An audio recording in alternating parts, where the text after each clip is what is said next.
Good evening everyone, कैसे हैं आप सब लोग। आई होप अच्छे होंगे। Welcome to study with Sumita. कल मैं आप सब लोगों को जो है यहाँ तक क्वेश्चन सीरीज करा दिया था, अनुच्छेद 371 तक। ठीक है, आज हम इससे आगे के क्वेश्चंस करेंगे, तो फटाफट से ज्वाइन हो जाइए। और जिसने अभी तक पिछले वाले वीडियो नहीं देखे हैं तो प्लीज़ जल्दी से चैनल को सब्सक्राइब करिए, प्लेलिस्ट में जाइए और सारे क्वेश्चंस के वीडियो देख लीजिए, क्योंकि बहुत ही इंपॉर्टेंट क्वेश्चन है और सारे ही पेपर के आपके प्रीवियस ईयर क्वेश्चन पेपर हैं और काफ़ी पुराने भी हैं, 10 इयर्स ओल्ड भी। ठीक है, मोस्ट इंपॉर्टेंट क्वेश्चन सीरीज़ है आप सबके लिए। तो चलिए बिना देर करे आज का वीडियो स्टार्ट करते हैं। और वीडियो स्टार्ट करने से पहले आप लोगों से एक बात कहना चाहूँगी, मेरा एक चैनल है, न्यू चैनल है, और उसको भी आप लोग ज्वाइन कर सकते हैं। वहाँ पर मैं अपने ब्लॉग वगैरह डालती हूँ और उसको आप ज्वाइन कर लीजिएगा, सब्सक्राइब कर दीजिएगा, मुझे सपोर्ट करिएगा। ठीक है, तो चलिए स्टार्ट करते हैं। भारतीय संविधान के किस अनुच्छेद के अंतर्गत अखिल भारतीय सेवाओं का प्रावधान किया गया है। ठीक है, तो यहाँ पे पूछा है भारतीय संविधान के किस अनुच्छेद के अंतर्गत किसके बारे में अखिल भारतीय सेवाओं का प्रावधान किया गया है, तो अनुच्छेद 312।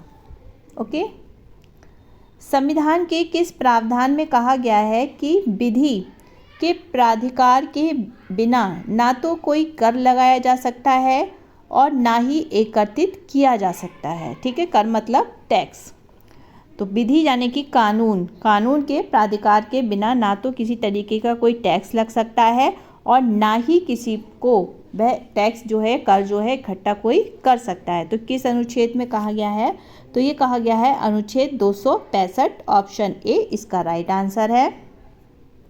भारतीय संविधान में किस अनुच्छेद के प्रावधानों के अंतर्गत संशोधन किया जा सकता है, तो ऑप्शन ए अनुच्छेद 368 के प्रावधानों के अंतर्गत जो है किसी भी प्रकार का संशोधन किया जा सकता है हमारे भारतीय संविधान में। भारतीय संविधान के अनुच्छेद 267 के अंतर्गत निम्नलिखित में से किसी एक की व्यवस्था की गई है। किसके अनुच्छेद 267 यानी कि 267, संचित निधि, आकस्मिकता निधि, व्यय निधि या फिर राष्ट्रपति की निधि। तो भाई इसका राइट आंसर होगा ऑप्शन बी। तो अनुच्छेद 267 के अंतर्गत जो है आकस्मिकता यानी कि अचानक, ठीक है, आकस्मिकता निधि की व्यवस्था की गई है। ये UPPSC food safety inspector exam 2013 में पूछा गया क्वेश्चन है। नेक्स्ट है, राष्ट्रीय विशेष कृषि उपज योजना मुख्य रूप से संबंधित है, किससे संबंधित है, तो वह है निर्यात योग्य कृषि उत्पाद से। ओके, उत्पाद से मूल्य जिस पर सरकार खाद्यान्न का क्रय करती है। सरकार खाद्यान्न यानी कि जो खाने वाली चीज़ें हैं, ठीक है, उन पे क्रय करती है, मतलब खरीदती है। ठीक है, तो मूल्य जिस पर सरकार खाद्यान्न का क्रय करती है उसको क्या कहते हैं, जो खाने पीने की चीज़ें जो है सरकार खरीदती है तो उसको क्या कहा जाता है, तो उसको कहा जाता है उपार्जन मूल्य। क्या कहा जाता है, उपार्जन मूल्य, क्योंकि भाई खाद्यान्न जो चीज़ें हैं उनका उत्पादन होता है। ठीक है, तो उसी से काम ऐसे याद रखिएगा, तो उत्पादन होता है तो उत्पादन से क्या हो जाएगा, उपार्जन मूल्य। प्रधानमंत्री जी द्वारा प्रस्तावित द्वितीय हरित क्रांति में सम्मिलित नहीं है। क्या नहीं है, कृषि में विदेशी मुद्रा के सीधे निवेश को प्रोत्साहन करना, ये नहीं है। अब जो है ए बी सी ये हैं, ठीक है, तो जो हैं वो आपको नोट कर लेने हैं, ये भी इम्पोर्टेंट है। अब पूछ लिया, मान लो निम्नलिखित में से प्रधानमंत्री जी द्वारा प्रसारित द्वितीय हरित क्रांति में सम्मिलित हैं, तो हैं वाले भी तो ऑप्शन आपको याद होने चाहिए, तो ये हैं वाले याद कर लीजिएगा। ठीक है, ऑप्शन डी इसका राइट आंसर है फिलहाल तो। नेक्स्ट क्वेश्चन, फसल बीमा निम्न में से किसके एकाधिकार में है, तो जनरल इंश्योरेंस कंपनी के अधिकार में है। ठीक है, किसके, फसल बीमा, जो फसल पर बीमा होता है वह किसके अंतर्गत आता है, तो वह जनरल इंश्योरेंस कंपनी के अंतर्गत आता है।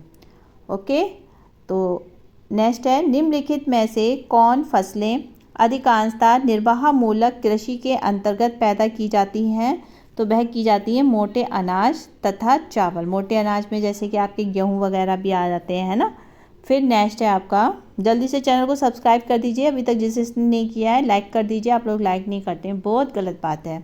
इतने अच्छे क्वेश्चंस लेकर आ रही हूँ फिर भी आप लोग लाइक नहीं कर रहे हैं, सपोर्ट नहीं कर रहे हैं, ये बहुत गलत बात है। सहकारी इकाइयों की दशा में किस क्षेत्र को विकास की ऊंची दर प्राप्त हुई है? तो वह हुई है भाई चीनी को। भारत में जूट उद्योग प्रमुखता केंद्रित है, कहाँ पर केंद्रित है भाई? तो ये है आपके पश्चिम बंगाल में केंद्रित है। ठीक है। किस स्वपारित फसल में संकर किस्में उगाई जा रही है? ठीक है, तो भाई मटर में उगाई जा रही है। किस में उगाई जा रही है संकर? मटर में। ओके, देखिए 2004 में पूछा गया क्वेश्चन है। कितने पुराने पुराने ओल्ड क्वेश्चन सीरीज, नए पुराने सब लेकर आई हूँ आपके लिए, और आप लोग मुझे सपोर्ट भी नहीं कर रहे हैं। चलिए नेक्स्ट क्वेश्चन, निम्नलिखित में से कौन सी एक खरीफ की फसल है? सोयाबीन। ओके, देश का पहला बायोडीजल संयंत्र लगाया जा रहा है कहाँ पर? भाई पहला अब तो लगाया गया है, जा नहीं रहा है, लग गया है। ठीक है, क्योंकि ओल्ड क्वेश्चन है ये, तो लग गया है। तो पहला बायोडीजल कहाँ पर लगाया गया था?